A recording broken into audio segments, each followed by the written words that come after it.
É. Boa tarde, pessoal. Bom dia ou boa noite, né? Não sei quando vocês estão assistindo. Vamos dar aí continuidade, então, né? A parte 2 da nossa aulinha de fisiologia vegetal, né?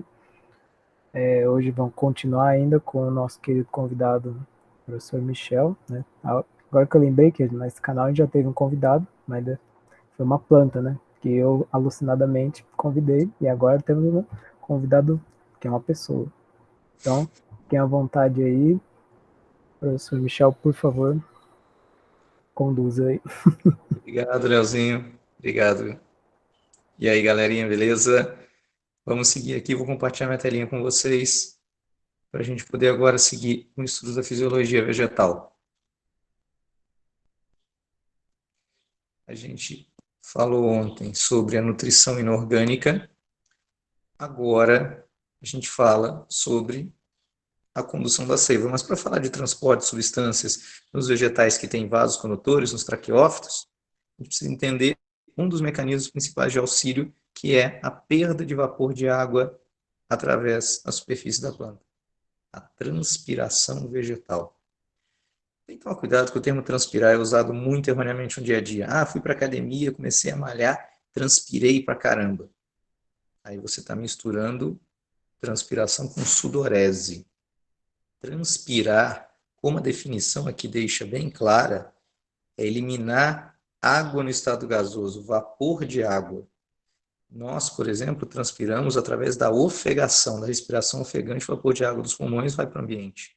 Quando a gente está eliminando suor, está realizando sudorese, que a água sai no estado líquido. Se depois ela passa para o estado gasoso, muda de estado físico por convecção, aí é outra coisa.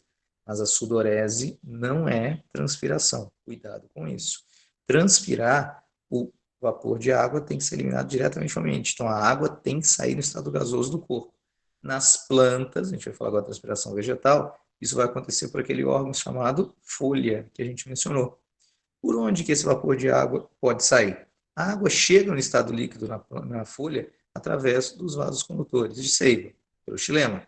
E aí, essas moléculas de água podem passar lentamente de uma célula para outra por osmose até serem perdidas para o ambiente através da cutícula, da camada oleaginosa secretada pela epiderme, ou através de poros especializados, que a gente mencionou na outra aula, que existem na folha, os estômatos. Então, a gente tem transpiração estomática ou estomatar e transpiração cuticular.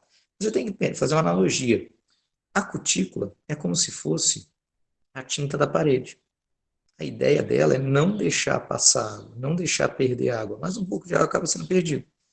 Então, para ocorrer transpiração cuticular, o vapor de água está atravessando alguma coisa que oferece resistência a ele. A transpiração estomática não. O estômago é como se fosse uma porta aberta. O vapor de água está sendo liberado diretamente. Quando a gente olha essa imagem, que é um corte da folha, vocês podem ver agora a epiderme superior, camada de células agora que reveste a folha, e a cutícula oleaginosa impermeabilizando, ou pelo menos tentando ser o mais impermeável possível agora, sobre ela. Assim como eu tenho a epiderme inferior, também com a sua cutícula. Toda essa região mediana aqui da folha é o que a gente chama de mesófilo. Meso, meio, filo, folha. E o mesófilo é preenchido normalmente por tecido parenquimático. Parênquima palissádico, células alongadas, como vocês podem ver aqui, e parênquima lacunoso, células irregulares com espaços intercelulares chamados de lacunas. O xilema, que está aqui no meio, nessa nervura, traz água no estado líquido. Essa água no estado líquido passa por osmose de uma célula para outra. E assim vai alcançando todas. Quando essas moléculas de água passam para as lacunas intercelulares, que é onde eu tenho ar atmosférico em contato com o meio, há uma mudança brusca de pressão e há uma mudança rápida de estado físico. Então, quando a água passa para cá no estado líquido, como aqui o meio é gasoso, ela está sob grande pressão, ela muda de estado físico, vai para o estado gasoso, vira vapor de água. Esse vapor de água pode ir passando pelos espaços intercelulares até chegar ao meio externo. Isso é a transpiração cuticular. Ou pode seguir pelos espaços intercelulares até encontrar uma abertura de menor resistência, que são os estômatos, transpiração estomática. Mais ou menos 90, 95% da perda de vapor de água vem dos estômatos. 5, no máximo 10% da perda de água da planta, no estado gasoso, vem da cutícula. Peraí, então, o estômato é que está permitindo a grande quantidade de saída de vapor de água? Sim. Então, preciso controlar isso, porque tem momentos que a planta não pode perder água. Tem momentos agora em que ela está em um período de seca, por exemplo, de estiagem, que ela tem que segurar água para dentro de si, para suas funções metabólicas. Então, tem hora que o estômago está aberto, tem hora que o estômago está fechado. Cuidado com a pegadinha de vestibular. Mesmo quando o estômago está fechado, continua acontecendo transpiração cuticular. Então, a transpiração nunca para. Ela pode se tornar menos intensa com o fechamento dos estômagos, quando a planta tiver agora uma necessidade de reter essa água no corpo. Então, peraí, para que serve esses poros? Para que serve o estômago? Como a gente já falou, para eliminar vapor de água, transpiração, e para trocas gasosas. Para fotossíntese na folha, por exemplo, o CO2 é necessário, o CO2 entra pelo estômago aberto. E o O2 produzido pode sair pelo estômago aberto. Se a planta não estiver fazendo fotossíntese, a respiração, ela pega o O2 no ambiente e elimina CO2 produzido na respiração celular para o meio. Ou seja, nós estamos trocando gases com o ambiente. Agora, como eu falei, tem momento que o estômago está aberto, momento que o estômago está fechado. Quando que eu terei estômago aberto, quando terei estômago fechado? Isso cai direto no vestibular. Quais são os mecanismos de controle da abertura estomática? Tem dois. Um que é bem lógico. Tem água, abre, não tem água, fecha. É o mecanismo hidroativo, por ação da água. Então, se a planta tem muita água disponível, as células que ficam ao redor do estômago, que a gente chama de células guarda, ficam inchadas, túrgidas e se afastam uma da outra. Aí abre o poro. Se tiver pouca água disponível para a planta, essas células vão perder água, ficam plasmolizadas, quando elas ficam murchas, elas vão se aproximando. Aí ocorre o fechamento. É lógico, né? É uma lógica evolutiva aqui. Se eu estou com muita água disponível, está chovendo bastante, o solo está bem úmido, eu posso me dar o luxo de perder água porque eu tenho como absorver de volta. Se tem pouca água disponível no ambiente, é melhor não perder minha água não, porque eu não vou ter como repor isso. Então, tem muita água, está aberto, tem pouca água, está fechado. Esse mecanismo é primordial. Porém, existe uma influência da luz. Normalmente, tem luz, abre, não tem luz, fecha. Abre durante o dia e fecha durante a noite. Por quê? Porque durante o dia eu tenho maior atividade metabólica, porque está acontecendo a fotossíntese, preciso fazer as trocas gasosas da fotossíntese e também preciso permitir agora que a água chegue até a folha. E essa água vai chegar, a gente vai ver já já, graças ao transporte da seiva bruta, do xilema.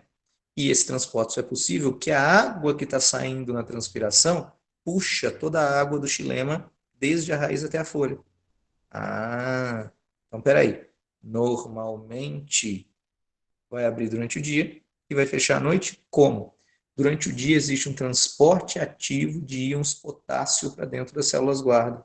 Aí elas se tornam hipertônicas, muito concentradas, e por osmose ganham água das células adjacentes.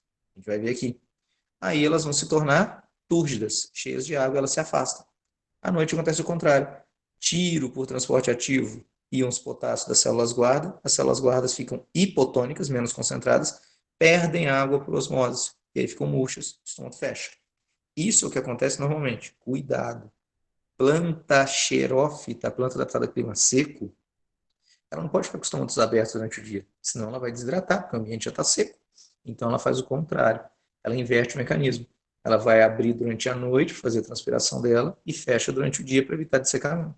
Aqui, como eu já tinha mostrado na outra aula para vocês, tem uma foto aqui à esquerda do estômago, onde nós temos aqui ao lado um detalhamento. São duas células guarda, parecem dois feijões, né?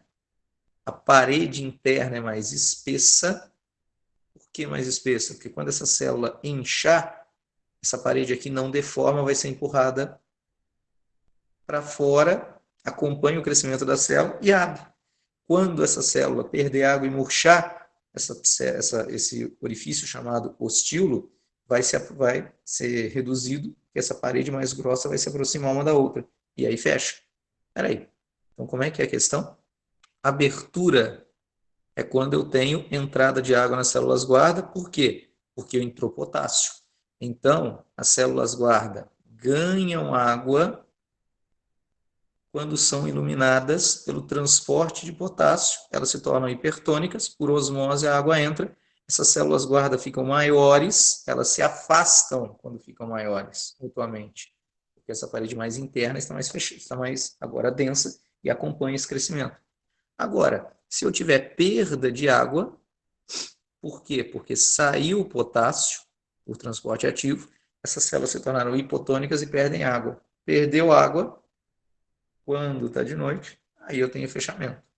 Legal? Então tem que lembrar basicamente isso. Abre durante o dia, fecha durante a noite, a não ser em plantas adaptadas a clima seco. E tem que lembrar, primordial, só vai ter influência da luz se tiver água. Isso também já foi questão de vestibular. Se eu pegar uma planta agora, está em ambiente seco e deixar ela com luz, ela vai fechar os estômatos. Por quê? Porque não tem água para entrar nas células guarda agora para poder manter aberto. Então tem que tomar cuidado com isso. Primordial é o hidroativo. O fotoativo é secundário, influencia o hidroativo. Um dos exercícios que costumam aparecer é para você fazer um gráfico cartesiano mostrando a velocidade da perda de massa em gramas de uma folha que você acabou de arrancar de uma planta ao longo do tempo. Se arranca uma folha da planta, ela vai murchando, ela vai murchando. Por quê? Ela vai perdendo água. Mas por onde que ela perde água? Pela transpiração estomática e cuticular. Você não vê água gotejando da folha quando você arranca ela. Então ela está perdendo água em estado gasoso. O que acontece? Se você observar agora, a planta tem uma massa quando começa o experimento.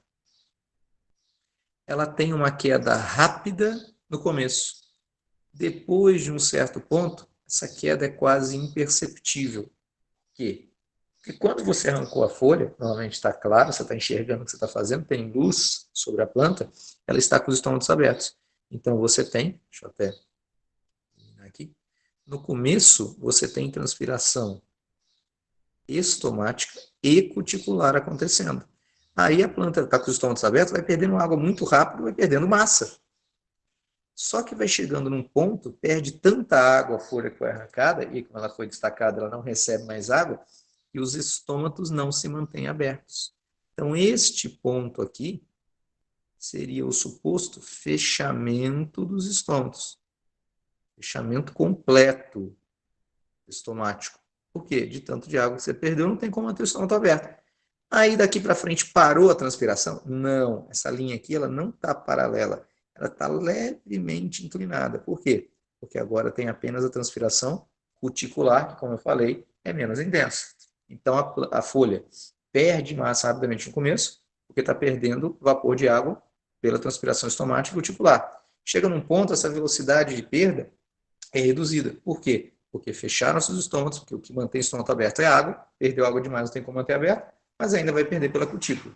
Ah, então eu tenho uma perda gradual de massa no final, porque ainda está acontecendo a transpiração cuticular. Uma das melhores questões de vestibular que eu já tive, que eu já vi, perguntava quando começa o fechamento estomático de uma folha que acabou de ser arrancada. Todo mundo por decoreba foi aqui. Não. Aqui é quando fechou, como acabou de fechar, fechou todo mundo. Começa a fechar a partir do momento que você arranca, porque não está entrando mais água nessa folha, já que você destacou ela da planta. Então, o início do fechamento é aqui. Aqui é o final do fechamento, é o término do fechamento. Fechou de vez. Então, você começou a fechar desde o momento que você arrancou. Quando chegou aqui, perdeu tanta água que fechou por completo. Aí só vai ter transpiração cuticular. Então, a perda de vapor de água pela folha é constante. Claro, algumas plantas, de acordo com a adaptação ao meio, como eu falei, as plantas xerófitas, podem ter adaptações para reduzir transpiração. Por exemplo, muitas plantas xerófitas têm as folhas modificadas em espinhos. Por quê? Porque reduz a área, a superfície disponível para perda de vapor de água, para transpiração. E aí se torna menor a perda de vapor de água, é uma adaptação para sobreviver no ambiente seco. Legal? Com isso em mente, com este pré-requisito da transpiração, agora a gente pode ir para a condução da seiva. A gente chama de seiva ao conjunto de nutrientes que eu estou transportando pela planta. Então, condução da seiva é o transporte de nutrientes através do corpo da planta. E nós teremos tecidos especializados formando os vasos condutores de seiva. Fazendo uma analogia, os vasos condutores de seiva seriam o sistema circulatório da planta. Lembrem-se que isso aqui só existe nos vegetais traqueófitos, pteridófitas, gimnospermas e angiospermas. O primeiro grupo vegetal a ter vaso condutor na evolução até o floema foram as pteridófitas, briófita, musgo, não tem vaso condutor, por isso que é pequenininho. Aí nós temos dois tipos de tecidos condutores, o xilema ou lenho, ou vasos lenhosos, e o floema ou liber, ou vasos liberianos. O xilema é um tecido morto. Como assim morto, Michel? As células vegetais morreram, mas a parede celular de celulose se manteve. Então, é um tubo oco, onde eu vou transportar água e sais da raiz, onde a gente falou que absorve ontem, água e sais minerais do solo, até as folhas para usar na fotossíntese. Essa é a chamada seiva bruta ou inorgânica. Normalmente, seiva bruta está subindo. E o floema ou liber são células vivas, transportando açúcares, matéria orgânica, que eu vou chamar de seiva elaborada ou orgânica, da folha, onde eu produzi na fotossíntese esses açúcares, até os ramos, até as pontas, até as gemas e até as raízes. Então, normalmente, o floema desce.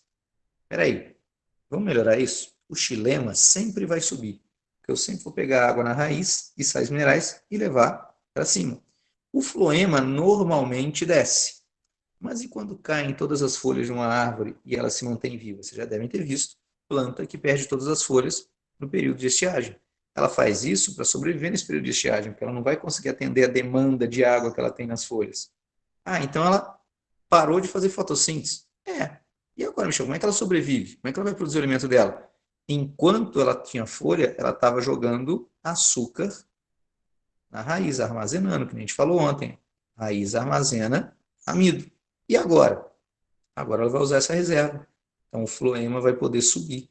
Então cuidado, o xilema sempre sobe a seiva bruta. O floema depende. Se tiver folha, vai descer. Se não tiver folha, inverte o fluxo do floema para pegar os nutrientes armazenados na raiz e distribuir para todos os ramos da planta, mantendo ela viva até voltar o período de chuvas e ela poder produzir, brotar novas folhas, voltar tudo ao normal. Beleza. Nós temos agora dois tipos de vasos condutores. Nós temos o xilema e o floema. Nós precisamos entender como é que eles trabalham. Então, existem teorias para explicar isso. Devo lembrá-los, teoria é algo que já foi comprovado e que aceita complementos à medida que novas descobertas são feitas. Hipótese é alguma coisa que ainda não foi comprovada. Às vezes o pessoal chega e fala, isso aí é só uma teoria. Não, que bom que é uma teoria. Evolução não é uma teoria. Gravidade é uma teoria. Já foi, cansou de ser comprovado. Tá? Então, nós vamos ver duas teorias aqui. Primeiramente, para o transporte da seiva bruta. Como é que a seiva bruta sobe das raízes até as folhas? Essa ideia que a gente vai explicar aqui é a chamada teoria de Dickson, que fala sobre 4 pontos fundamentais: tensão, adesão, coesão e sucção. A gente tem que pensar como é que a seiva bruta vai subir. Não tem coração na planta. Eu falei que o sistema de condução da seiva era como o transporte do sangue pelos vasos sanguíneos do animal? É, dá para fazer uma analogia. Mas no animal você tem coração. No vegetal você não tem. Como é que eu vou empurrar a seiva até o alto de uma sequoia, que pode ter agora centenas de metros de altura? Espera aí. Eu preciso agora de um transporte eficiente que dependa de fenômenos físicos. E o principal vai ser a transpiração. Olhando aqui, esse esquema mostra bem. O que acontece? Em primeiro lugar, a água do solo, nós já falamos, tem que ser absorvida por osmose. Então, o solo, dá para vocês olharem nesse esqueminha aqui, à esquerda de vocês. O solo agora tem os pelos absorventes, que a gente falou tanto ontem, da raiz, permitindo a entrada da água. Então, osmose, solo hipotônico, raiz hipertônica. O que vai acontecer? Por osmose, a água entra. Isso é a absorção.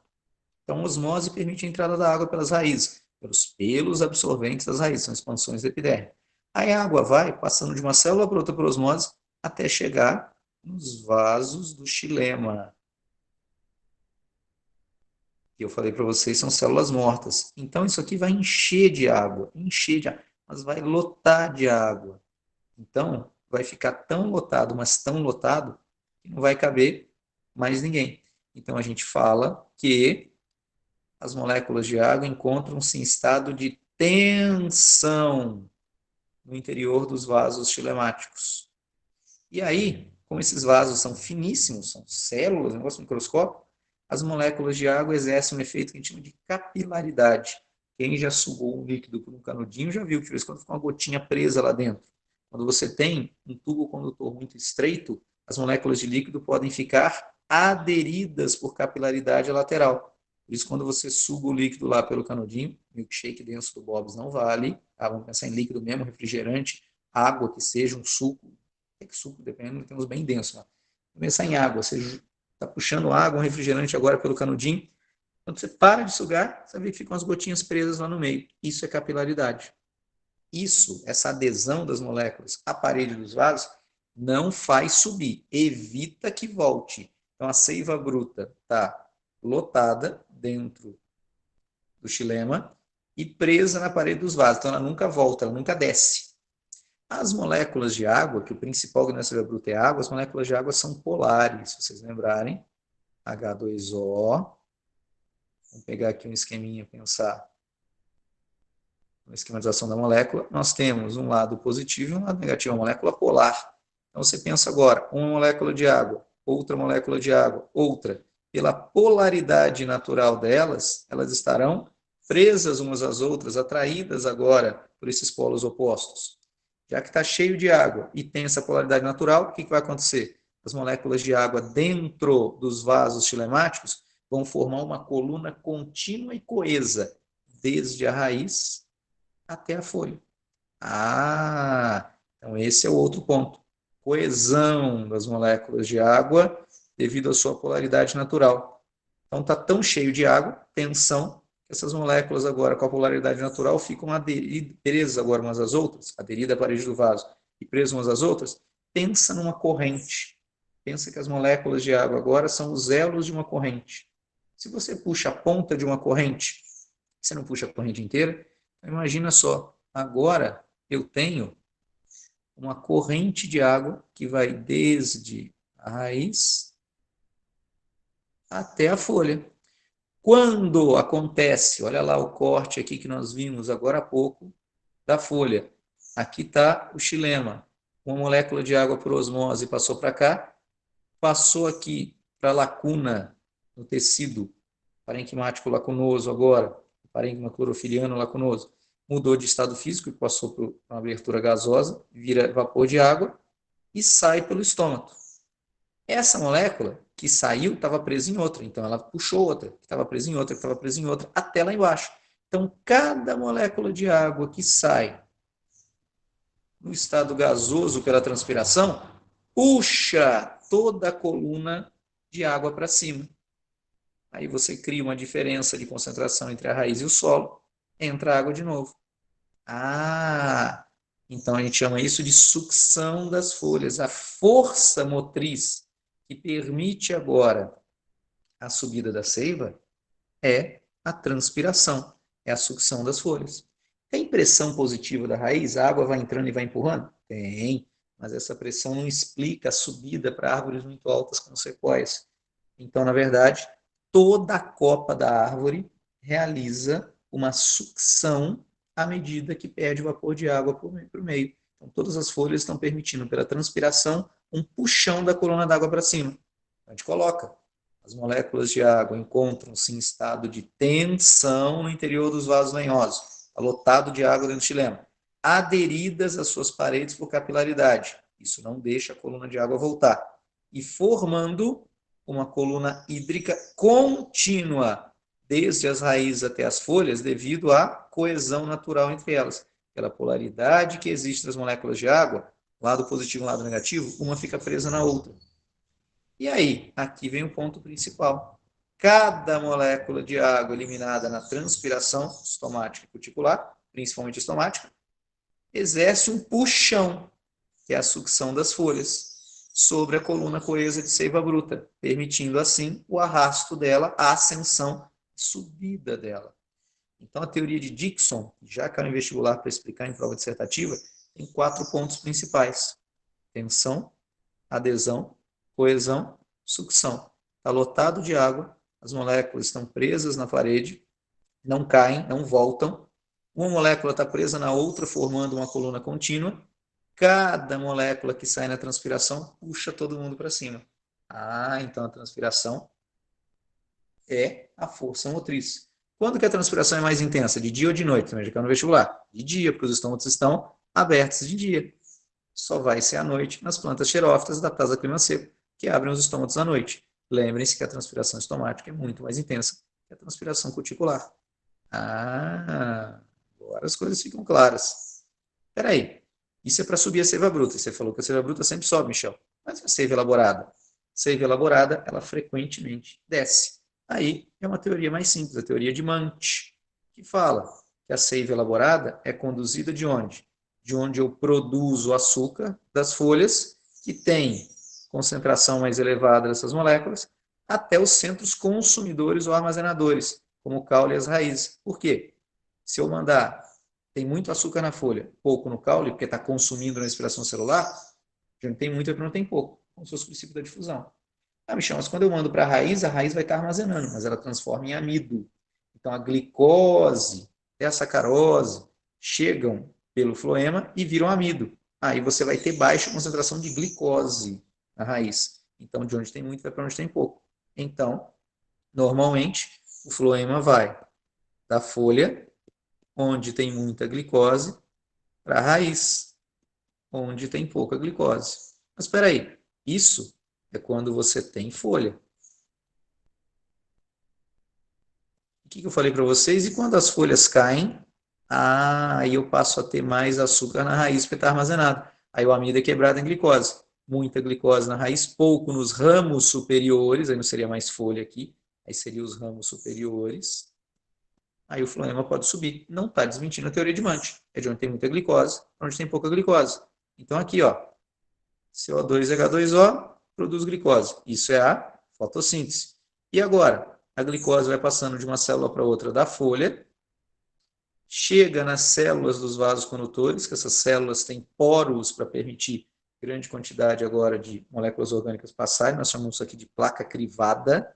Essas células são elementos de vaso crivado. A glicose e a sacarose vão de onde tem muito para onde tem pouco. Ou seja, para centros consumidores da glicose ou que vão transformar em amido. Então, por exemplo, o caule ou a raiz. Então, de onde tem muito para onde tem pouco. Pode ser, corrigir aqui, pode ser agora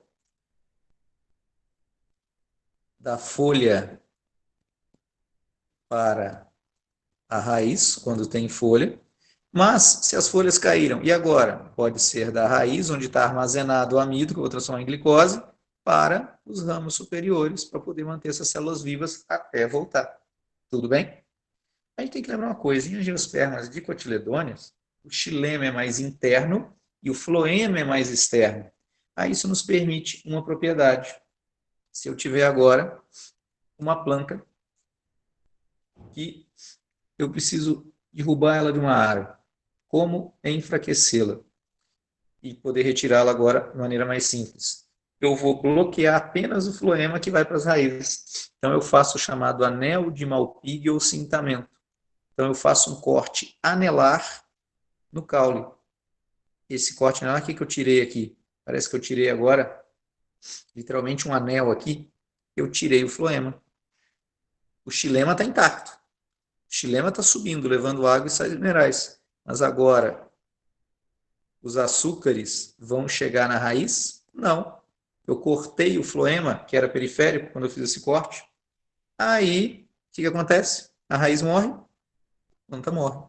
Então, anel de Malpighi, assentamento, cuidado.